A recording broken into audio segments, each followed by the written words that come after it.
Hello, in this video I will show you a basic introduction to sort of Solana with C# with .NET and also how to get a balance for a wallet in Solana with .NET. So there are libraries for this and the main one, the original one, would be this Solnet package in .NET. It does work, but this original one is rather out of date. Now, there is a more recent one that you would use, and I would recommend using this. Basically, they are the same thing. The Solnet is sort of original one. This is based on that, basically. Solnet with two T's. Essentially, it's the same exact thing. The way you use it is more or less the same. It's just more up to date, because if we look, say, for example, at the RPC, in the original one, the date published is 2022, so there were some newer features after that. And then if we look at the Solnet with two T's, which is the one I would recommend using now, that would be published this year. So it's a lot newer and it's quite recent as well. So that's what we have, and for these particular interactions, there are, as you can see, many different arrangements. We have extensions, we have programs. Obviously, if you do transaction of some kind, perhaps transferring some SOL, then you would use programs and some of these other libraries as well. But for now, for retrieving the balance, all we need is the wallet and the RPC. As you can see, I have solnet with two T's .wallet and solnet with two T's .rpc. So that's what we are going to use in this case. Now, the code for this is relatively straightforward. First of all, we need to establish the RPC client, which you can do very easily. You just use client factory, get client, and then you provide the cluster. They have this very nice way with enums here. You can choose devnet, mainnet, whatever you need to use, or you can also provide your own URLs. So basically, whatever you need, you can do URL right here quite easily. Everything is made very straightforward here. So in this case, we'll just test on DevNet with a little wallet right here. And then to set up an actual wallet, you need to create a public key from that wallet, basically, right? From that balance.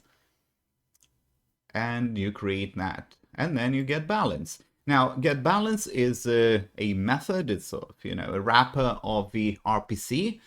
And this is very useful because whatever is provided in that RPC, this library will have it as a method. So all you need to do is find, well, it's get balance, get transactions, signatures, whatever it may be. You just use a method, provide the parameters, and you get your data. Now, what you get from that is a result, and then a result is value. That's the most important thing you need, but there's also some other useful things you get in that. You get was successful, which I believe is very useful. So if it is successful, you will have the result, and you'll probably have value. If it's not, then you'll probably have the error data. As far as I know, that does function as it should, so it is a very useful feature. Obviously, error data you can look up, you can debug it, you can save it, you can log it and do all those different things.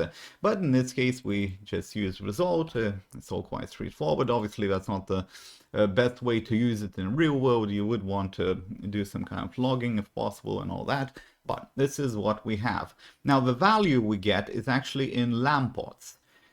In Sol, in Solana, right, and throughout this Solnet arrangement, you will encounter micro lampots, possibly lampots, and the actual Sol. Mostly we use lampots, but you always have to be kind of careful and look at what you actually need to provide in those parameters or values you retrieve, because it can be a bit confusing. Some things may not be so obvious why it's not working, but it's really you're just providing the wrong value.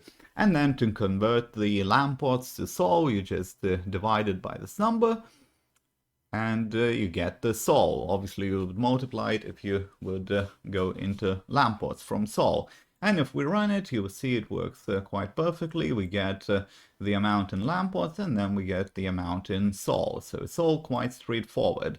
And again, the most important thing is to remember, if you're using the RPC, this is not dealing with transfer, setting up transfers. For that, you would be using programs, you would be signing, you would be sending transactions and all that stuff. This is a bit different. It would be that different package.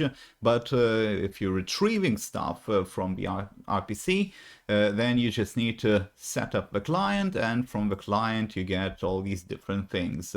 Usually you will need to set up the public key or account in some cases, or whatever it may be, to actually provide the key. Not just paste your wallet address to get balance. It can be a bit complicated then and confusing, but that's just how it goes. And then you retrieve it. You retrieve whatever you want, and then they will have a nice structure for everything as well in that value. And with that said, we will conclude this video.